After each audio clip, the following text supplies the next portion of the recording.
Anuradha motivational stories channel को subscribe करें और लेटेस्ट अपडेट के लिए बेल आइकॉन को प्रेस करें। मेरा नाम तमन्ना है। मैं बहुत खुश थी क्योंकि मेरी शादी होने वाली थी, वह भी एक ऐसे परिवार में जहां मेरी सास बहुत समझदार और स्मार्ट थीं। उनकी सबसे बड़ी चिंता अपने बेटों के लिए थी, जिन्होंने अपनी जिंदगी में बहुत गरीबी देखी थी। लेकिन जब मेरी सास की शादी हुई और वे अपने ससुराल आईं, तो उन्होंने मन में ठान लिया कि वे अपने बेटों के लिए ऐसी बहुएं लाएंगी जो गरीब परिवार से हों। साथ ही वे बहू के माता पिता पर शादी का कोई बोझ नहीं डालेंगी। मेरी शादी भी अपने ही गांव के एक ऐसे परिवार में हुई जहां 3 भाई रहते थे। उनके पिता अब इस दुनिया में नहीं थे। मेरी सास की 2 बेटियां थीं जिनकी शादी हो चुकी थी। बड़ी बेटी शादी के बाद शहर में रहती थी, इसलिए वह गांव में कम ही आती थी। लेकिन छोटी बेटी की शादी हमारे ही गांव में हुई थी। इस वजह से वह हमारे घर में अक्सर आती जाती थी और हर बात में बहुत दखल देती थी। मेरी जेठानी भी थीं, जो गरीब परिवार से आई थीं। मेरी सास के बेटे अपने पिता का कारोबार संभालते थे। मेरे ससुराल में एक रिवाज था जो मेरी सास ने बनाया था। उनका नियम था कि वे जो भी बहू अपने घर लाएंगी, उसके माता पिता से दहेज नहीं लेंगी। मेरा परिवार भी कुछ ऐसा ही था।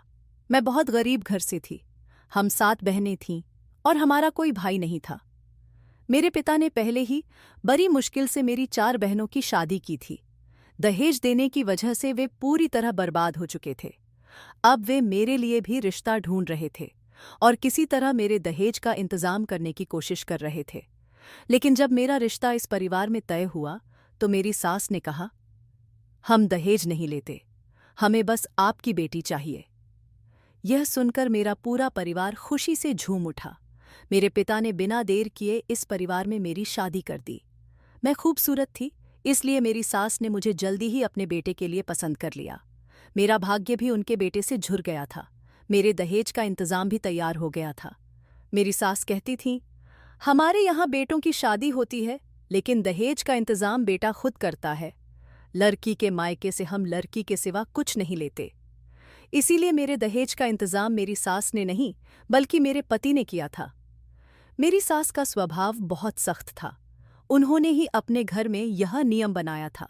उनका कहना था कि लड़की के माता पिता अपनी बेटी की शादी करें, दहेज दें, बेटी दें और फिर सबके सामने सिर भी झुकाएं, यह ठीक नहीं।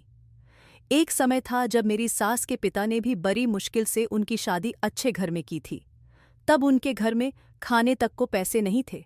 तभी मेरी सास ने ठान लिया था कि जब मेरे बच्चों की शादी होगी तो मैं अपने घर का नियम बदलूंगी। मैं किसी गरीब लड़की को अपने घर लाऊंगी, लेकिन उससे दहेज नहीं लूंगी।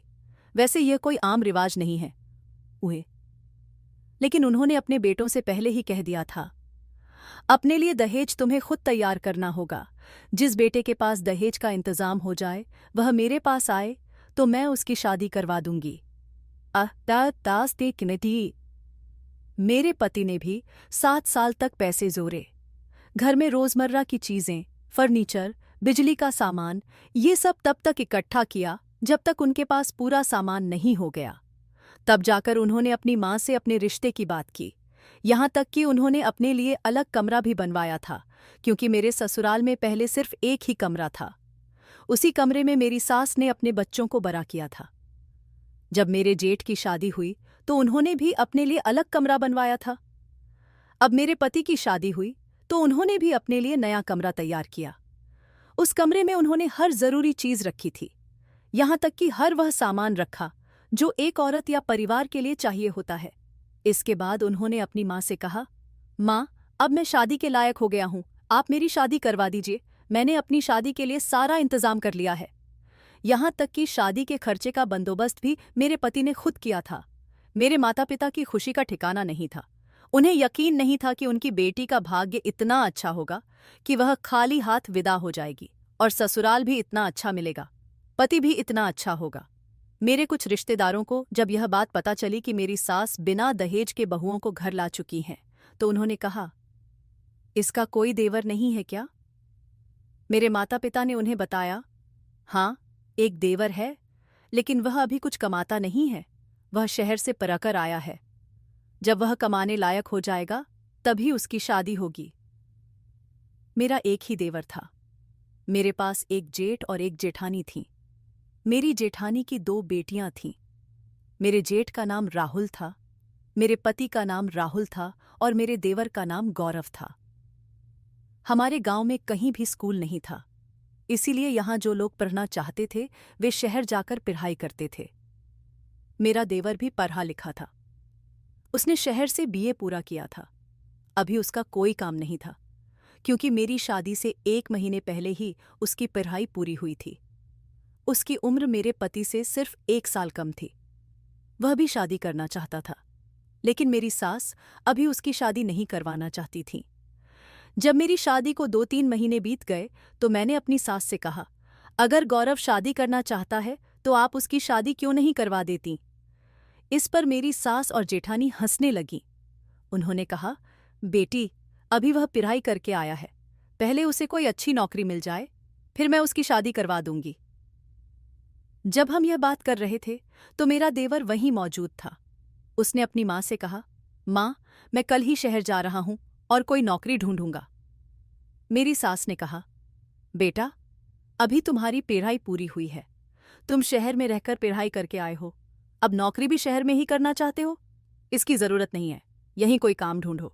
यह सुनकर मेरे देवर ने जवाब दिया, माँ, मुझे यहां अच्छी नौकरी नहीं मिलेगी, मैं इतना पढ़ा लिखा हूं, मैं शहर में ही नौकरी करना चाहता हूं। मेरा देवर जिद करने लगा तो मजबूरी में मेरी सास ने उसे शहर में नौकरी करने की इजाजत दे दी।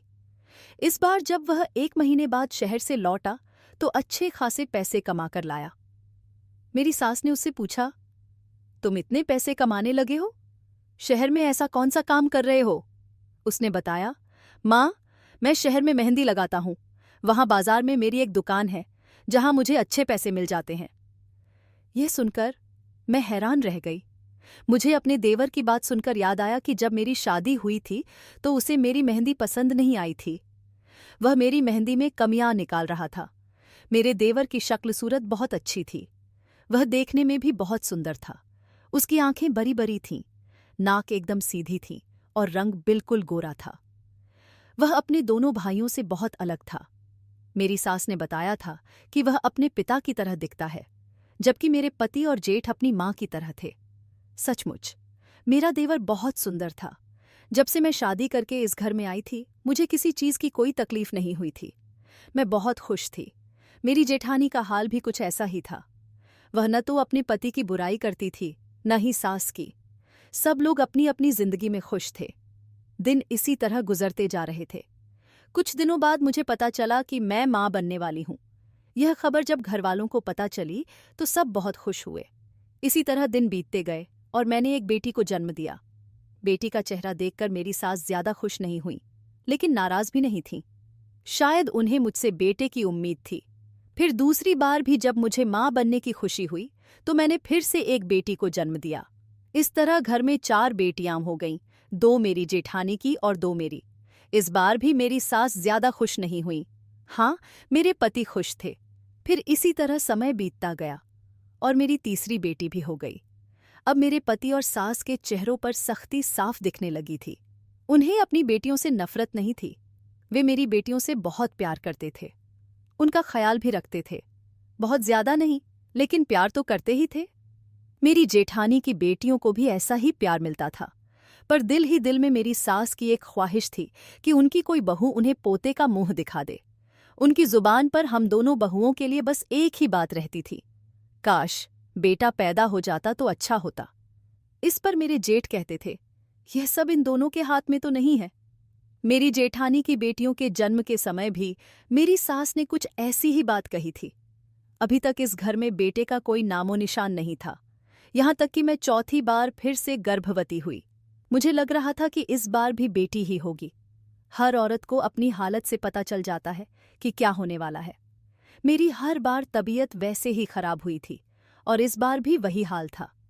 हमारे गांव की औरतें कहती थीं कि जब बेटी होने वाली होती है तो औरत का वजन बढ़ाए खत्ता के अपकपाती यह जाता है, और जब बेटा होने वाला होता है तो तबीयत खराब रहती है, चेहरे पर मुहासे निकलते हैं और कमजोरी लगती है। लेकिन मेरे साथ ऐसा नहीं था। जब मेरी बेटियां जन्म लेने वाली होती थीं तो मैं सेहतमंद हो जाती थी। इस बार भी ऐसा ही हो रहा था। मैं बहुत परेशान थी। मेरी जेठानी ने तो अपनी नसबंदी करवा ली थी। उनका कहना था अब और बच्चे नहीं चाहिए, इसलिए उनके बच्चे नहीं हुए। अब वे अपनी दोनों बेटियों पर ही ध्यान देती थीं। उन्होंने कहा था, कोई बात नहीं, बेटा नहीं है तो क्या हुआ, मेरी ये बेटियां ही मेरा बेटा हैं। वे यह बात बड़ी आसानी से कह देती थीं। लेकिन मेरे दिल में अपनी सास को खुश करने की कमी हमेशा रहती थी। मेरे जेठ कभी अपनी मां से संतुष्ट नहीं हुए थे। उनका कहना था, बेटियां और बेटे पैदा करना किसी औरत के हाथ में नहीं होता। ये ऊपर वाले की मर्जी होती है कि किसे बेटा दे और किसे बेटी। मेरे पति मेरे जेठ की तरह नहीं सोचते थे। उनकी सोच बहुत अलग थी। मेरे पति की सोच अपनी मां से मिलती थी। वे वही चाहते थे जो मेरी सास चाहती थीं। वे भी एक बेटा चाहते थे।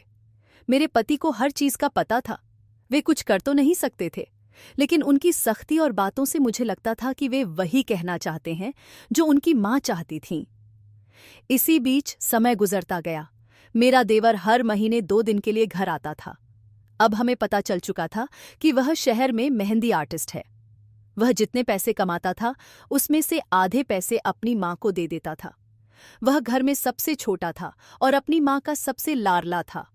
इसलिए मेरी सास उसे हर बार रोकती थीं और कहती थीं, बेटा तुम इतने पढ़े लिखे हो और मेहंदी लगाने का काम करते हो। मेरे देवर ने कहा, मैं जो भी करता हूं आपको पैसे तो लाकर देता हूं। आप मेरे लिए लड़की ढूंढो, मैं शादी करना चाहता हूं। यह सुनकर मेरी सास हैरान रह गईं। उन्होंने कहा, जैसे तुम्हारे भाइयों ने शादी की है वैसे ही तुम भी कर लो। लेकिन उसका कहना था, दोनों भाइयों ने अपने बल पर शादी की है, अब कम से कम मेरी शादी तो आप करवा सकती हैं। मेरी सास ने कहा, हाँ करवा दूंगी। तुम्हें क्या लगता है कि तुम शहर जाकर मेहंदी लगाते हो, महीने में 5 से 6 हजार रुपये लाकर देते हो तो उससे तुम्हारी पत्नी के लिए दहेज इकट्ठा हो जाएगा। जैसे तुम्हारे दोनों भाइयों ने सामान जोड़ा और अलग कमरा बनाया, वैसे ही तुम्हें भी करना होगा। मेरा देवर बहुत जिद कर रहा था। तब मेरी सास ने कहा, मेरे लिए तीनों बेटे एक समान हैं। जिस तरह दोनों बेटों ने अपनी शादी की, उसी तरह तुम्हें भी अपने बल पर शादी करनी होगी। मैं किसी के साथ भेदभाव नहीं करना चाहती। जब उनके लिए एक नियम है तो तुम्हारे लिए भी वही नियम है। तुम्हारे भाइयों ने सालों तक सामान जोड़ा, फिर शादी की। तुम भी शुरू करो। जितनी जल्दी दहेज और कमरा तैयार कर लोगे, उतनी जल्दी तुम्हारी शादी हो जाएगी। मेरी सास यह बात बिल्कुल ठीक कह रही थीं। अगर वे अपने छोटे बेटे की शादी खुद कर देती तो बड़े बेटों के साथ नाइंसाफी हो जाती। इस घर में मेरे देवर से ज्यादा पढ़ा लिखा कोई नहीं था। मेरे पति और जेठ अपने पिता का कारोबार संभालते थे। उसी काम से पैसे जोड़ कर उन्होंने अपनी शादी का इंतजाम किया था। अब मैं और मेरी जेठानी सोच रही थीं कि गौरव सिर्फ मेहंदी लगाता है। अगर वह चाहे तो कोई अच्छी नौकरी ढूंढ सकता है और जल्दी शादी कर सकता है, लेकिन वह अपना काम नहीं बदलना चाहता था। अपनी माँ की बात सुनकर मेरे देवर को गुस्सा आ गया। उसने कहा, ठीक है माँ, मैं पैसे का इंतजाम करता हूँ। मैंने सोचा कि इस बार वह मेहंदी का काम छोड़कर शहर में कोई अच्छी नौकरी ढूंढ लेगा। अगले महीने जब वह आएगा तो शायद ज्यादा पैसे लाएगा। लेकिन अगले महीने जब वह आया तो उसके पास पहले जितने पैसे भी नहीं थे, बल्कि वह बहुत बीमार हो गया था। इस बार वह महीना पूरा होने से पहले ही लौट आया था। मेरी सास उसके लिए बहुत परेशान हुई। मेरे पति और जेठ ने गांव में ही उसका इलाज करवाया। उसे मलेरिया हो गया था। मेरी सास उसकी तबीयत खराब होने से बहुत डर गई थी। ऊपर वाले की मेहरबानी से कुछ दिनों बाद वह ठीक हो गया। फिर वह शहर जाने की जिद करने लगा, लेकिन मेरी सास ने कह दिया, अब तुम कहीं नहीं जाओगे, जो करना है यहीं रहकर करो। वह बार बार कहता था, यहां रहकर मैं कोई नौकरी नहीं कर सकता। मेरी सास ने कहा, वैसे भी तुम इतनी बड़ी नौकरी नहीं करते, मेहंदी ही तो लगाते हो, वह तुम यहां भी लगा सकते हो। अब मैं तुम्हें शहर कभी नहीं जाने दूंगी, वहां तुम्हारा ख्याल रखने वाला कोई नहीं है। मेरा देवर कुछ दिनों तक यहां खाली रहा, लेकिन फिर भी उसने कोई दूसरी नौकरी नहीं ढूंढी। उसने हमारे गांव के बाजार में जाकर अपनी मेहंदी की दुकान खोल ली और वहां मेहंदी लगाने लगा। इस पर हम सब हंसने लगे कि यहां उसे कौन मेहंदी लगवाएगा, मेहंदी लगाकर वह कितने पैसे कमा लेगा। इस तरह तो उसकी शादी में 100 साल लग जाएंगे। मेरी सास भी अपने बेटे को देखकर हंस रही थी। उन्होंने कहा, बेटा, इस तरह तो मुझे लगता है कि इस जन्म में मैं तुम्हारी शादी कभी नहीं देख पाऊंगी। तुम पहले शहर जाकर मामूली पैसे लाते थे, अब गांव में तो तुम्हें बिल्कुल पैसे नहीं मिलेंगे। तुम जानते हो, यहाँ कोई मेहंदी आर्टिस्ट से मेहंदी नहीं लगवाता। यहाँ तो घर घर की लड़कियां एक दूसरे को मुफ्त में मेहंदी लगा देती हैं, फिर कोई तुम जैसे लड़के से पैसे देकर मेहंदी क्यों लगवाएगा? मेरा देवर बोला, माँ, छोटे मोटे काम करने वाले लोग कभी कभी बहुत अमीर हो जाते हैं। तुम गोलगप्पे बेचने वाले को देखो, उसके पास बड़ी बड़ी गाड़ियां होती हैं, लेकिन अगर उसकी कमाई देखो तो वह हमारी तनख्वाह से कहीं ज्यादा होती है।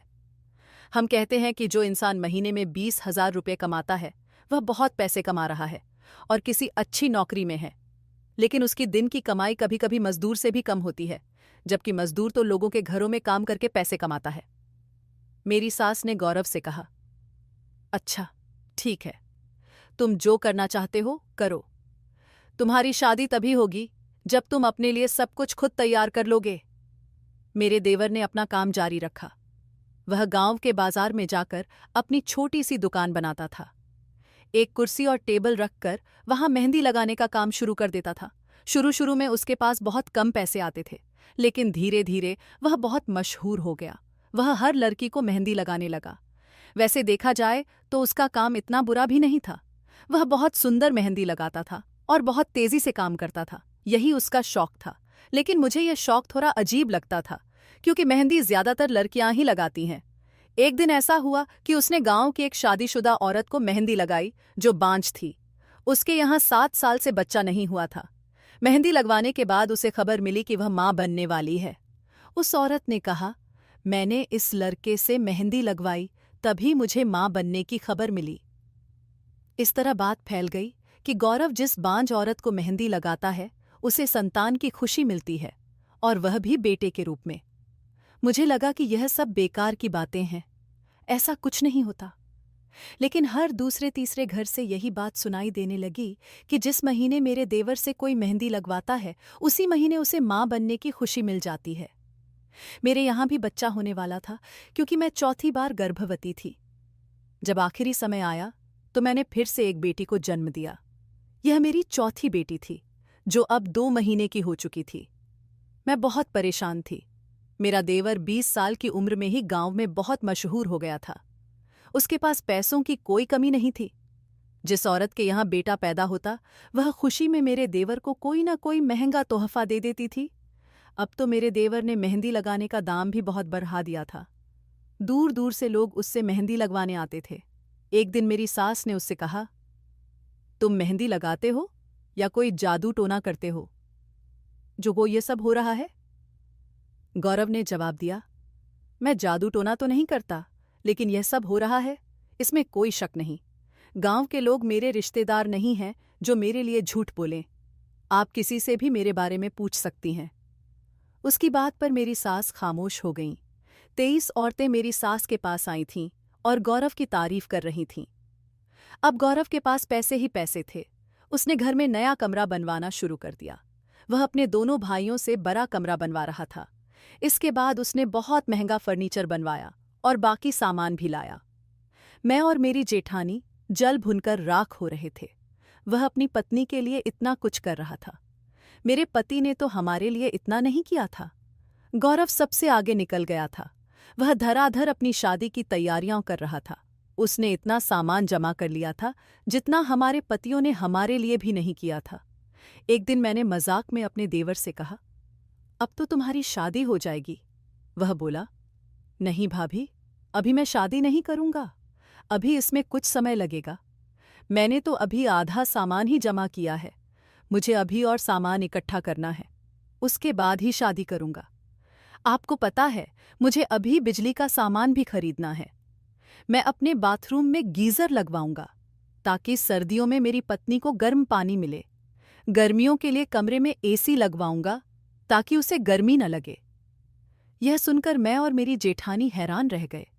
हमने अपने पतियों से कहा, आपने तो हमारे लिए इतना अच्छा इंतजाम नहीं किया जितना गौरव अपनी पत्नी के लिए कर रहा है। वे भी हैरान थे कि उनका भाई सिर्फ मेहंदी लगाकर इतने पैसे कमा रहा है। मेरी सास अब अपने सबसे छोटे बेटे को पहले से भी ज्यादा प्यार करने लगी थी। उसकी शादी अभी नहीं हुई थी, इसलिए वह अपने ज्यादातर पैसे अपनी माँ को दे देता था। सब उससे अपने अपने मतलब निकालते थे, सब उसे कुछ न कुछ करवाना चाहते थे, लेकिन मेरा मतलब बहुत आसान और साधारण था। मैंने सोच लिया था कि जो वह दूसरों के घर में बेटा पैदा करवा सकता है, वह मेरे घर में क्यों नहीं करवा सकता। मैंने ठान लिया कि मैं भी उससे अपने हाथों पर मेहंदी लगवाऊंगी और बेटे को जन्म दूंगी। अब तक जितनी भी शादीशुदा औरतों के लिए उसने मेहंदी लगाई थी, उन्होंने बेटे ही पैदा किए थे।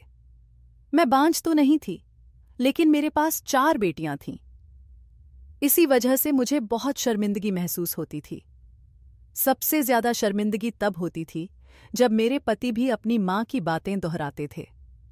इसलिए मुझे यह कदम उठाना था। वह जो दूसरों के लिए कर रहा था, वही मेरे लिए भी तो कर सकता था। मैं उसकी भाभी थी। मेरे लिए यह काम करना उसका पहला कर्तव्य था। पहले मैंने सोचा कि अपने पति से इजाजत ले लूं। मैंने जैसे ही उन्हें बताया, वे बोले, वह लोगों को बेवकूफ बना रहा है। ऐसा कैसे हो सकता है कि उसकी मेहंदी से कोई औरत बेटा पैदा करे? मुझे लगता है वह लोगों को ठग रहा है और लोग ठगे जा रहे हैं। तुम्हें उसकी बातों में नहीं आना चाहिए। उससे कोई मदद लेने की जरूरत नहीं है। लेकिन मेरा दिल नहीं माना।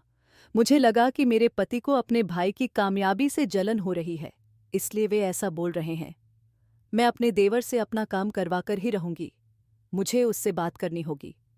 मैं उससे कहूंगी कि वह मेरे पति को कुछ न बताए और चुपचाप मेरा काम कर दे। इतना तो वह मेरे लिए कर ही सकता था। मैं बाजार में अपने देवर के पास गई। पेन्ने तीऊपिट ने अपने हाथ आगे बढ़ाते हुए कहा, गौरव, मेरे हाथों पर भी मेहंदी लगा दो। मेरे दूसरे हाथ में बेसन के लड्डू थे जो मैं उसके लिए बनाकर लाई थी। मुझे लगा कि वह इनसे खुश होकर मेरी बात मान लेगा। मेरे हाथ देखकर वह हैरान रह गया। उसने मुझसे बातें की और मेरे बनाए लड्डू भी खा लिए। लेकिन थोड़ी देर बात करने के बाद मैंने उसे सब कुछ बता दिया कि मैं किस इरादे से मेहंदी लगवाना चाहती हूं। मैंने कहा, गौरव, तुम सब जानते हो, मेरी 4 बेटियां हैं और जेठानी के पास भी 2 बेटियां हैं। घर में इतनी पोतियां होने से तुम्हारी मां भी नाराज होती हैं और तुम्हारे भैया भी बेटे की चाहत रखते हैं। प्लीज, जो काम तुम दूसरों के लिए करते हो, क्या वह मेरे लिए नहीं करोगे? मेरी बात सुनकर वह खामोश हो गया। मैंने कहा, तुम मेरे हाथों पर मेहंदी लगा दोगे ना? मुझे लगा कि वह तुरंत हां कह देगा, लेकिन उसने साफ मना कर दिया। उसने कहा, भाभी, मैं आपके हाथों पर मेहंदी नहीं लगा सकता। आपके लिए मैं ऐसा नहीं कर सकता। मैंने कहा, तुम ये क्या कह रहे हो? इसका मतलब जो लोग तुम्हें पैसे देते हैं उनका काम तुम फटाफट कर देते हो? तुम फिक्र मत करो, मैं भी तुम्हें पैसे दूंगी। जितने पैसे तुम कहोगे उतने दूंगी। तुम्हारे भैया मुझे जो पैसे देते हैं उसमें से मैं हर महीने कुछ बचा लेती हूं। मैंने बहुत पैसे जोड़ लिए हैं ताकि बुरे वक्त में काम आए। तुम चाहो तो सारे पैसे तुम्हें दे दूंगी। मुझे बेटा मिल जाए, फिर मुझे और कुछ नहीं चाहिए। मैं उससे हाथ जोड़कर विनती करने लगी। मुझे ऐसा नहीं करना चाहिए था। मैं उसकी बड़ी भाभी थी। मेरा काम करना उसका फर्ज था, लेकिन उसने मेरी बात नहीं मानी। वह मुझसे बार बार विनती करवाता रहा और कहता रहा, नहीं भाभी, मैं आपके लिए मेहंदी नहीं लगा सकता। मुझे माफ कर दीजिए। मुझे किसी इम्तिहान में मत डालिए। अगर आपने मुझे बार बार परेशान किया तो मैं ये बात भैया को बता दूंगा। उसकी बात सुनकर मैं डर गई। मुझे गुस्सा भी आया कि वह मुझे अपने भैया से डांट खिलवाना चाहता है। फिर मैंने हार कर कहा, अच्छा ठीक है, जो तुम्हें ठीक लगे वही करो। मेरे हाथों पर मेहंदी मत लगाओ। मैं तुम्हारे पास बड़ी उम्मीदों के साथ आई थी, लेकिन तुमने मेरे साथ अच्छा नहीं किया। वह मेरी बात पर खामोश रहा और नजरें झुकाकर बैठा रहा। मैं वहां से रोती हुई वापस आ गई, क्योंकि उसने मेरे साथ अच्छा नहीं किया। किसी ने मुझे उसके कमरे से निकलते नहीं देखा था, लेकिन मैं बहुत उदास थी। मुझे लगा कि मेरा देवर ही मेरी आखिरी उम्मीद है। तभी मेरे दिमाग में एक तरकीब आई। मैंने जल्दी से अपने आंसू पोंछे। मैंने सोचा कि जो काम सीधे तरीके से नहीं हो रहा, उसे घुमाकर तो किया जा सकता है। वैसे भी मैं कोई गलत काम तो नहीं कर रही थी। मैंने सीधे तरीके से कोशिश की थी, अपने देवर से विनती की थी। लेकिन जब वह नहीं माना, तो अब मैं क्या कर सकती थी? अब मुझे वही रास्ता ठीक लगा जो मैंने सोचा था। मैंने ठान लिया कि जब वह बाजार में अपनी दुकान पर मेहंदी लगाने जाता है तो वहां बहुत सी औरतें मेहंदी लगवाने आती हैं। मैं भी अपना चेहरा छुपाकर उसकी दुकान पर पहुंच जाऊंगी।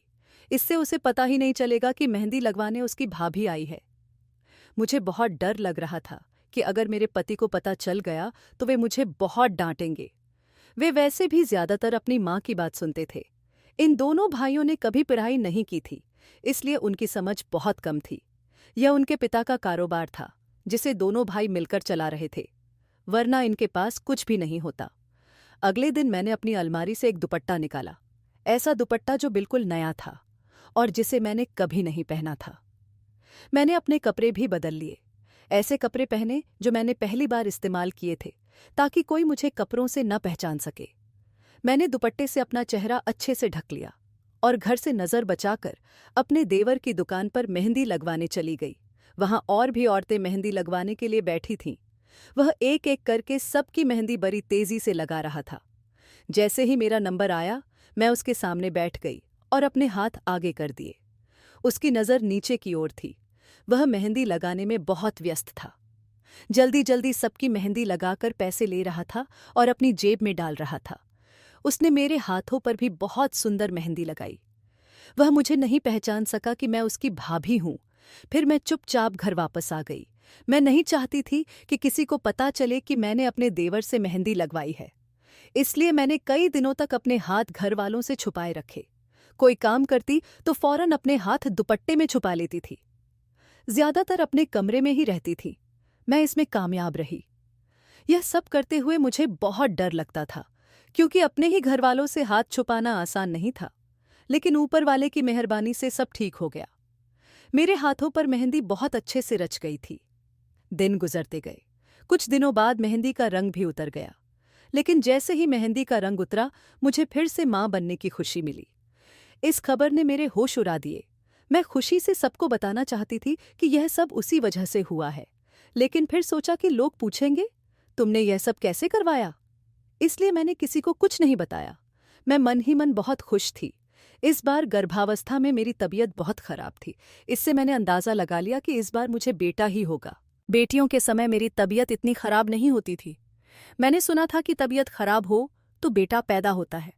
मेरे साथ वही सब लक्षण थे जो बेटे के जन्म के समय होते हैं। मेरी सास को भी इसका अंदाजा हो गया था। उनके दिल में उम्मीद जाग उठी थी। वे मेरा बहुत ख्याल रखने लगीं। मेरे खाने पीने का पूरा ध्यान रखती थीं। मुझे फल, दूध और सूखे मेवे देती थीं, यहाँ तक कि वे अपने हाथों से मुझे खिलाने लगीं। मेरी जेठानी ने यह देखा तो जल भुन गईं। उन्होंने कहा, इसकी तो बड़ी सेवा हो रही है। मेरी गर्भावस्था में तो मेरा इतना ख्याल नहीं रखा गया था। मेरी सास ने जवाब दिया, हाँ, तुम ठीक कह रही हो। मुझे लगता है इस बार यह बेटे को जन्म देगी। अपने बेटे की औलाद देखने की चाहत किसे नहीं होती। मुझे लगता है इस बार मेरे खानदान का चिराग जलेगा। मैं सोच रही थी कि काश ऐसा ही हो, वरना मेरी सास पहले से ज्यादा मुझे ताने देंगी। दिन गुजरते रहे और वह समय नजदीक आ गया। मेरी तबीयत खराब हो गई। मुझे अस्पताल ले जाया गया। वहां मुझे बेहोश कर दिया गया, क्योंकि इस बार मेरा ऑपरेशन हुआ था। मेरी बाकी 4 बेटियां सामान्य डिलीवरी से हुई थीं। जब मेरी आंख खुली तो मुझे बहुत कमजोरी महसूस हुई। मैं अस्पताल के बिस्तर पर थी, लेकिन मुझे अपना बेटा कहीं नहीं दिखा। थोड़ी देर बाद मेरी सास दिखीं। उनके चेहरे पर खुशी नहीं थी। वे बहुत परेशान लग रही थीं। मुझे लगा कि शायद इस बार भी बेटी हुई है। मैंने उनसे पूछा, माँ जी, क्या हुआ? आप इतनी परेशान क्यों लग रही हैं? उन्होंने कहा, कुछ नहीं। मैंने फिर पूछा, बेटा हुआ है या बेटी? वे बड़ी उदासी से बोलीं, बेटा हुआ है। मैं हैरान रह गई। बेटे की खबर सुनकर उन्हें खुशी से उछलना चाहिए था, लेकिन वे उदास थीं। मैंने कहा, माँ जी, इस बार तो बेटा हुआ है, आप खुश क्यों नहीं हैं? मेरी आंखों में खुशी के आंसू थे। उन्होंने मेरी खुशी देखकर कहा, तुमने बिल्कुल ठीक नहीं किया। तुम्हें ऐसा नहीं करना चाहिए था।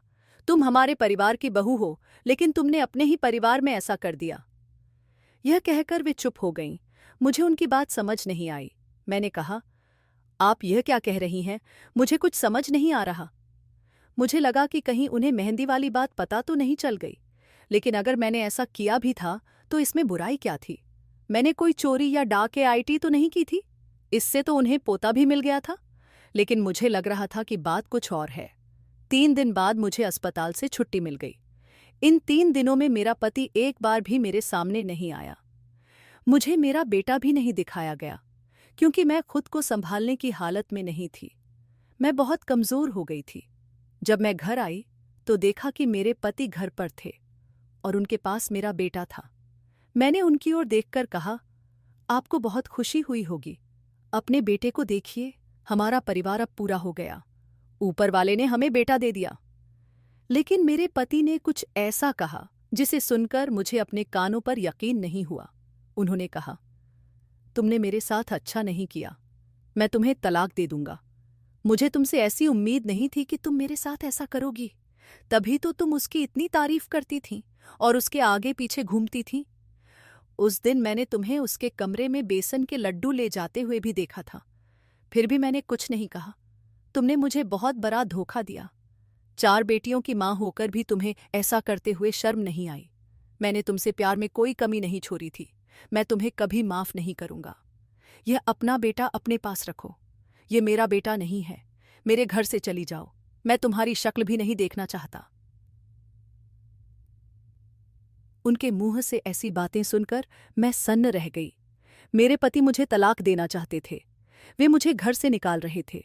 मैं सोच में पड़ गई कि आखिर उन्हें क्या पता चल गया जिसकी वजह से वे मेरे साथ ऐसा कर रहे थे। अगर उन्हें मेरे देवर से मेहंदी लगवाने की बात पता भी चल गई थी तो यह इतनी बड़ी बात नहीं थी कि वे मुझे तलाक दे दें। उन्होंने कहा, इस घर में दोबारा कभी मत आना। तुम मेरे दिल से उतर चुकी हो। यहां से निकल जाओ। लेकिन मैं वहीं खड़ी रो रही थी और हैरानी से सबको देख रही थी। मैंने अभी तक अपने बेटे को नहीं देखा था। उन्होंने एक झटके से मेरा बेटा मेरी गोद में दे दिया और बोले, इसे भी अपने साथ ले जाओ। जैसे ही मेरी नज़र अपने बेटे के चेहरे पर पड़ी, मेरे पैरों तले जमीन खिसक गई। मैं उसे आंखें फाड़ कर देख रही थी। उसकी आंखें बड़ी बड़ी थीं, नाक एकदम सीधी थी और वह बहुत गोरा था। उसका रंग रूप और चेहरा बिल्कुल मेरे देवर जैसा था। ये लोग समझ रहे थे कि यह बेटा मेरे देवर का है। मैंने सबको मेहंदी वाली बात बता दी थी, लेकिन मेरी बात पर किसी को यकीन नहीं हुआ। मेरे देवर को भी सब बहुत डांट रहे थे। उसकी अच्छी खासी क्लास लग चुकी थी। उसने सबको बताया, जो आप लोग सोच रहे हैं वैसा कुछ भी नहीं है। जो मैं करता हूं उसमें भी ऐसा कुछ नहीं होता। मैं तो बस लोगों की मेहंदी लगाता हूं। मैंने कुछ लोगों को पैसे देकर यह झूठ बोलने को कहा था। गांव की कुछ औरतों को मैंने पैसे दिए थे ताकि वे घर घर जाकर मेरी तारीफ करें। वैसे भी कोई बात फैलानी हो तो एक औरत को बता दो, फिर वह दूसरी औरत को बताती है, तीसरी को, और देखते देखते बात पूरे गांव में फैल जाती है। दरअसल हुआ यह था कि जब मैं शहर में मेहंदी लगाता था तो वहां मैं अकेला नहीं था। कई लड़के औरतों और लड़कियों की मेहंदी लगाते थे। इसलिए मैं ज्यादा पैसे नहीं कमा पाता था। जितनी मेहंदी लगाता उतने ही पैसे मिलते। कोई पक्की तनख्वाह नहीं थी। जब मैं गांव आया तो माँ ने कहा कि शादी के लिए मुझे खुद इंतजाम करना होगा, लेकिन मेरे पास इतने पैसे नहीं थे। माँ मुझे शहर भी नहीं जाने दे रही थी, क्योंकि वहां मैं मेहंदी लगाकर थोड़े बहुत पैसे कमा रहा था। फिर मैंने गांव के बाजार में मेहंदी की दुकान खोली, लेकिन कोई मेहंदी लगवाने नहीं आता था। एक दिन सरपंच की बेटी मेरे पास आई। उसने कहा, मैं आपको कई दिनों से ढूंढ रही हूं। मुझे आपसे मेहंदी लगवानी थी। जिस शहर में आप मेहंदी लगाते थे वहां मेरी एक सहेली रहती है। उसने आपसे मेहंदी लगवाई थी और उसे बहुत पसंद आई थी। उसे पता चला कि आप मेरे गांव के हैं, तो उसने मुझे फोन करके कहा कि मैं शहर जाकर आपसे मेहंदी लगवाऊं। फिर मुझे पता चला कि आप शहर में नहीं हैं। वैसे भी मेरे पिता मुझे शहर नहीं भेजना चाहते थे। जब मुझे पता चला कि आप यहाँ हैं तो मैं आपको ढूंढ रही थी। मुझे आपके घर का पता भी नहीं मिल रहा था। अब पता चला कि आप यहाँ दुकान खोलकर बैठे हैं। उसने मुझसे मेहंदी लगवाई और अच्छी खासी रकम देकर चली गई। मैं बहुत खुश हुआ। मैंने सोचा कि गांव में कोई मेरे हुनर को नहीं पहचान रहा। मुझे मेहंदी लगाने का शुरू से शौक था। शहर में पढ़ाई के साथ साथ मैं कॉलेज की लड़कियों की मेहंदी लगाता था और उनसे थोड़े बहुत पैसे लेता था। लेकिन अब मुझे अपना कारोबार चलाना था और शादी भी करनी थी। इसके लिए मुझे ज्यादा पैसों की जरूरत थी। मैं कई दिनों तक इंतजार करता रहा कि कोई तो मेहंदी लगवाने आए। फिर एक दिन एक औरत मेरे पास आई। उसने मेहंदी लगवाई और मेहंदी लगाते वक्त मुझसे बातें करने लगी। वह किसी अमीर घर की लग रही थी। वह बहुत परेशान थी। उसने व्रत रखा हुआ था। उसने बताया कि वह हर महीने सोमवार का व्रत रखती है। उसे किसी ने कहा था कि 21 सोमवार तक व्रत रखने से संतान होगी। उसने मुझे यह भी बताया कि उसकी सास ने उसका जीना मुश्किल कर दिया था। उसकी शादी को 7 साल हो गए थे, लेकिन अभी तक कोई बच्चा नहीं हुआ था। उसकी सास हमेशा ताने मारती थी। उसका पति भी उसे छोड़ना चाहता था और कहता था कि वह दूसरी शादी कर लेगा। वह औरत बहुत मजबूर थी। वह चाहती थी कि किसी भी तरह उसके यहाँ बच्चा हो जाए। लोग उसे जो कहते वह वैसा कर लेती थी। सोमवार का व्रत रखती तो मेहंदी जरूर लगवाती थी। इस बार वह मेरे पास आई थी। न जाने क्यों उसके रोते हुए आंसू देखकर मैंने उसे दिलासा दिया। मैंने कहा, मैडम जी, आप मत रोइए। इस बार ऊपर वाला आपको निराश नहीं करेगा। आपको संतान का सुख जरूर मिलेगा। हर बार आप दूसरों से मेहंदी लगवाती हैं, इस बार मेरे पास आई हैं। मेरी मेहंदी बहुत खास है। जो भी मुझसे मेहंदी लगवाता है उसे कोई न कोई खुशी मिलती है। मैंने यह सब उसे तसल्ली देने और चुप कराने के लिए कहा था, लेकिन उसने मेरी बात को गंभीरता से ले लिया। कुछ दिनों बाद वह फिर आई तो बहुत खुश थी। उसने कहा, देखो भैया, तुम्हारी बात सच हो गई। तुम्हारी मेहंदी में तो कमाल है। तुमने कहा था कि इस बार मुझसे मेहंदी लगवाओगी तो तुम्हारी गोद भर जाएगी, और देखो, इस बार के व्रत में तुमसे मेहंदी लगवाई तो ऊपर वाले ने मुझे मां बनने की खुशी दे दी। मैं बहुत खुश हूं। 7 साल बाद मुझे यह सुख मिला है। मेरे पूरे परिवार में खुशी का माहौल है। वह मेरे लिए ढेर सारी मिठाइयां और तोहफे लाई थी और खुशी में कुछ पैसे भी दिए। तभी मेरे दिमाग में यह तरकीब आई कि मैं गांव में अफवाह फैलाऊंगा कि मेरे हाथ से जो बांझ औरत मेहंदी लगवाएगी उसे संतान मिलेगी, वह भी बेटा। मैंने कुछ औरतों को पैसे दिए और कहा कि यह बात दूसरों तक पहुंचाओ। कहो कि उनके साथ भी ऐसा हुआ था। उन्होंने मुझसे मेहंदी लगवाई तो उन्हें बेटा हुआ और मां बनने का सुख मिला। उन औरतों ने पैसे लेकर वैसा ही किया जैसा मैं चाहता था। इस तरह मैं पूरे गांव में मशहूर हो गया। जो लोग मेरे पास आते थे उनमें से कुछ औरतों को सचमुच अच्छी खबर मिली। इससे लोगों को यकीन हो गया कि मेरे हाथ की मेहंदी से कोई गर्भवती हो जाती है। यह बात फैल गई और दूर दूर से औरतें मेहंदी लगवाने आने लगीं। कुछ की दुआएं ऊपर वाले ने सुन लीं, कुछ की नहीं। लेकिन इससे मेरा काम बहुत अच्छा चलने लगा। मेरे पास ढेर सारे पैसे आने लगे। औरतें खुशी में मुझे अच्छे पैसे देती थीं। मैंने मेहंदी का दाम भी बढ़ा दिया था। लेकिन आप लोग समझ रहे हैं कि मेरा और भाभी का कोई संबंध है? ऐसा कुछ भी नहीं है। भाभी मेरे लिए माँ जैसी हैं। अगर आपको लगता है कि भैया का बेटा भैया का नहीं, मेरा है, तो आप गलत सोच रहे हैं। ये आपकी नासमझी है। आप लोग पढ़े लिखे नहीं हैं, इसलिए ऐसी बातें कर रहे हैं। भैया, अगर आपको सच जानना है कि यह बच्चा किसका है तो डीएनए टेस्ट करवा लीजिए। इससे साफ हो जाएगा कि यह बच्चा आपका है या मेरा। मुझे शर्मिंदगी होती है कि आप लोग ऐसा सोचते हैं। भाभी बेकसूर हैं, उनकी कोई गलती नहीं है। हाँ, मेरा भतीजा मुझसे मिलता है तो क्या हुआ? मैं भी तो अपने पिता से मिलता हूं। मेरी शक्ल अपने पिता जैसी थी। बच्चे अपने परिवार वालों की शक्ल लेते हैं। कोई भाई बहन पर जाता है, कोई माँ पिता पर, कोई चाचा ताऊ पर, कोई बुआ मौसी पर। इसमें कोई बड़ी बात नहीं है, लेकिन आपने छोटी सी बात को बहुत बड़ा बना दिया। मैं अपने देवर की बात सुनकर हैरान रह गई। वहां मौजूद मेरी जेठानी, जेठ और सास ने कहा, तो फिर डीएनए टेस्ट करवाओ, पता लगाओ कि यह बच्चा किसका है। डीएनए टेस्ट करवाया गया, लेकिन रिपोर्ट 3 दिन बाद आने वाली थी। ये 3 दिन मेरी जिंदगी के सबसे मुश्किल दिन थे। मेरे पति मुझसे बहुत नाराज थे। वे मुझे छोड़ना चाहते थे, घर से निकालना चाहते थे।